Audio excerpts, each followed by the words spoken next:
Lorsque je fus contacté pour la première fois le 16 juillet 2010, jamais je n'aurais pu imaginer le voyage extraordinaire que je m'apprêtais à faire. Et c'est au fil du temps, au fil de notre temps qui file, que je fus instruit d'une condition essentielle si nous voulons franchir un jour le voile de l'illusion pour aller à la rencontre de nos origines. Cette condition s'avère être de faire un tout premier voyage. Un voyage de non-retour, un voyage intérieur. Raison fondamentale de notre passage sur Terre. Une véritable odyssée fantastique dans les méandres tortueux de notre conscient tout autant que notre inconscient. Car pour espérer accéder au plus grand, nous devons faire la preuve que nous avons apprivoisé, pour ne pas dire transcender, le plus petit. Je suis Al-Azira, visionnaire et messager des Elohim. Bienvenue pour cette nouvelle vidéo.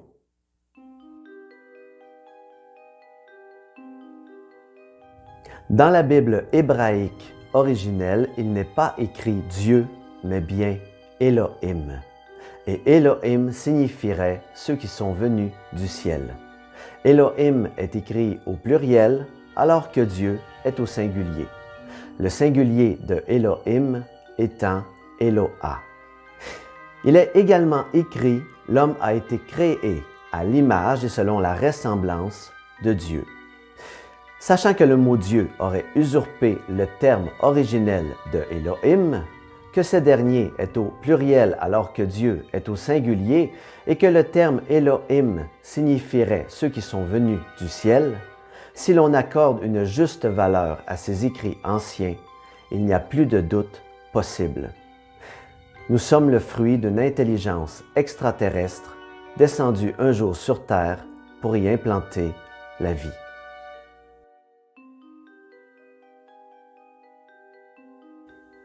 Il est important pour nos créateurs, les Elohim, de rétablir la vérité au sujet de leur identité, que nous sachions bien reconnaître la source de notre création. Car en identifiant cette source et en légitimant notre statut en tant que fille et fils d'Elohim, un certain nombre de bénédictions nous seront accordées. Par exemple, la maîtrise sur la matière, le savoir accumulé par les Elohim depuis les débuts de la conscience expérimentale et la mémoire préservée de nos origines nous seront restitués. En résumé, nous deviendrons à notre tour des Elohim. Nous y reviendrons plus en détail dans une prochaine vidéo.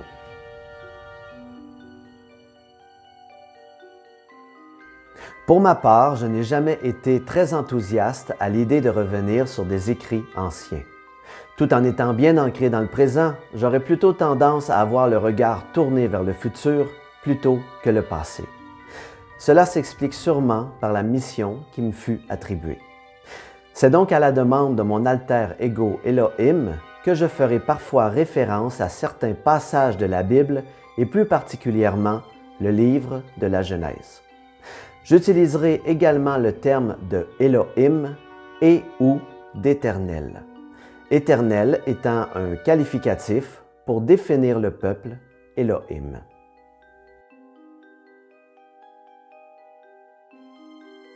Lorsque nous envisageons d'être la descendance d'un ou des dieux, d'une déité quelconque, d'une force que toujours nous situons au-dessus de nous, forcément nous le faisons d'une manière humaine. C'est-à-dire que nous lui conférons un niveau tel de perfection que jamais nous, petits êtres insignifiants habitant sur la planète Terre, ne pourrions espérer atteindre. Si cette représentation d'un ou des êtres parfaits d'un point de vue bien humain n'était que le reflet de notre incapacité à nous comprendre, à comprendre l'infini de l'univers et ce qu'il compose, nous avons une très faible estime de nous-mêmes. Et pourtant, lorsqu'un homme et une femme s'unissent, ils créent la vie. Quel plus grand miracle pouvons-nous accomplir si ce n'est celui de donner la vie? Se pourrait-il que ces créateurs ne soient donc pas aussi parfaits que nous puissions l'imaginer, mais qu'ils aient atteint, au cours de leur évolution, un degré de perfection tellement avancé qu'un jour passé, nous les ayons pris pour des dieux? Qu'est-ce qu'un dieu si ce n'est la capacité de créer la vie à partir du néant? Vous deviendrez, si vous le désirez, ces mêmes hommes-dieux que vous avez tant vénérés, mais si mal définis. Extrait du premier livre d'Al-Azira, Le Messager, Le Nouveau Monde.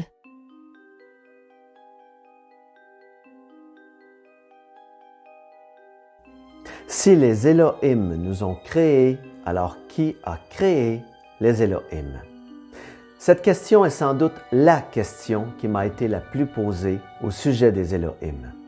Je suis heureux aujourd'hui de pouvoir y répondre. Enfin, en partie. Voici donc la réponse que mon alter ego Elohim m'a donnée. Nos recherches sur le sujet ont démontré que l'existence de la lignée des éternels Elohim ne semble pas avoir d'âge. De là, le terme d'éternel. Lorsque nous remontons le fil de notre évolution, il se perd dans l'espace et dans le temps, tant celui-ci est loin et semble incertain. Sur ce fil, coexiste un nombre incalculable de lignes de temps qui s'entrecoupent et se mêlent les unes aux autres. Certaines de ces lignes de temps ne peuvent plus être empruntées. Nous pouvons accéder au portail, mais nous ne pouvons plus l'ouvrir. C'est ce que nous appelons l'espace incertain. D'autres lignes de temps ont subi une sorte de cristallisation. C'est-à-dire qu'elles peuvent être empruntées, mais ne peuvent plus être modifiées.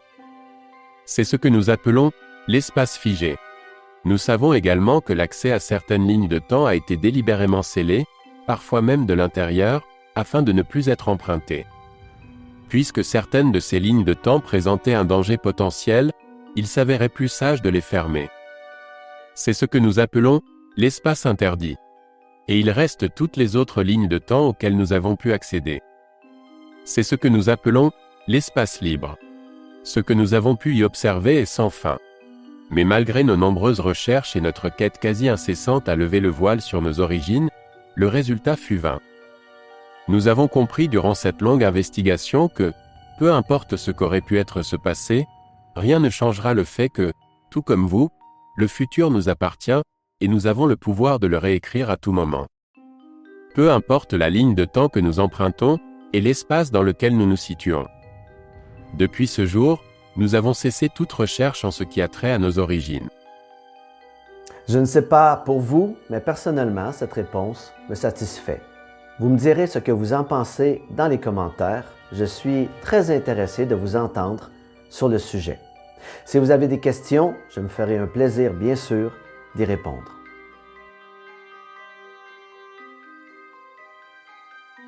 Je tenais dans un premier temps à vous remercier pour vos commentaires laissés au bas de ma dernière vidéo. C'est très apprécié et bien sûr, si le cœur vous en dit, vous êtes invité à renouveler l'expérience autant de fois que vous le voudrez.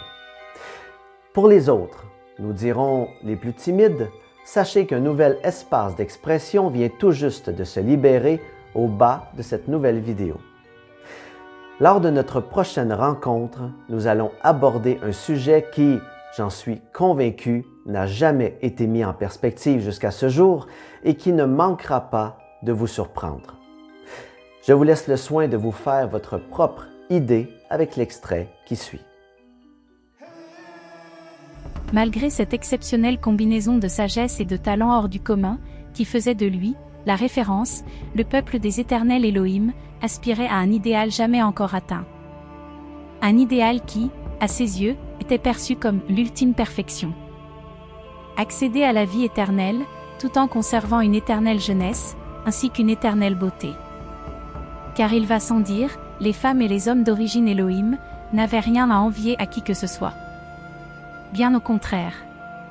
Leur génétique les plaçait au sommet des plus belles créations. Leur beauté transcendante, la grâce et la noblesse qui les caractérisaient, n'étaient qu'un exemple de ce que ce peuple avait acquis au fil de sa longue évolution. Il aurait même pu parfois, s'il n'avait été reconnu de cette sagesse légendaire, faire envie et ombrage à certains. Plusieurs savants et sages appartenant au peuple des éternels Elohim, grands maîtres de la génétique, se sont penchés sur la question de l'éternité. Des expériences furent menées.